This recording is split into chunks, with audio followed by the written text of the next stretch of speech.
बुद्धिमान राजा की कहानी, the wise king story in Hindi. सालों पहले एक नगर में एक बुद्धिमान राजा राज्य करता था।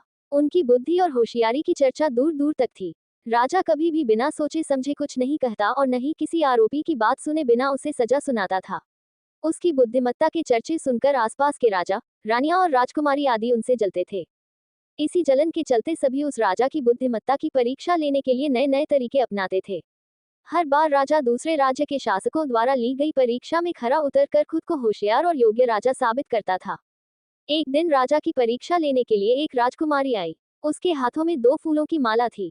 दोनों माला में से एक असली फूल से बनी थी और दूसरी नकली से। उन दोनों मालाओं को देखकर उनका ये भेद बिल्कुल पता नहीं चल पाता था।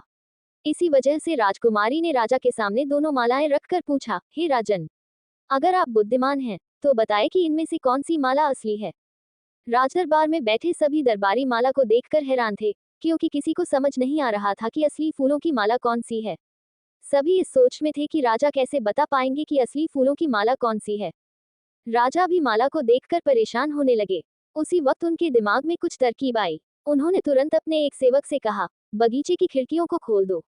सेवक ने बगीचे की खिड़की को जैसे ही खोला तो राजा ने देखा कि फूल में बैठी मधुमक्खियां खिड़कियों से राज दरबार में आ रही हैं।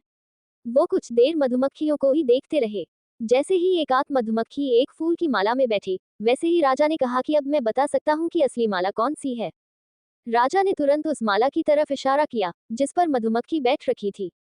राजा की होशियारी देखकर दरबार में मौजूद सभी उनकी तारीफ करने लगे।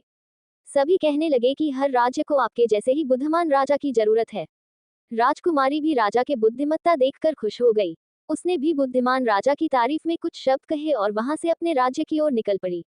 कहानी से सीख, अगर व्यक्ति अपनी बुद्धि का इस्तेमाल करे तो वो हर प्रश्न का सही जवाब तलाश सकता है और हर मुसीबत का हल भी निकाल लेता है।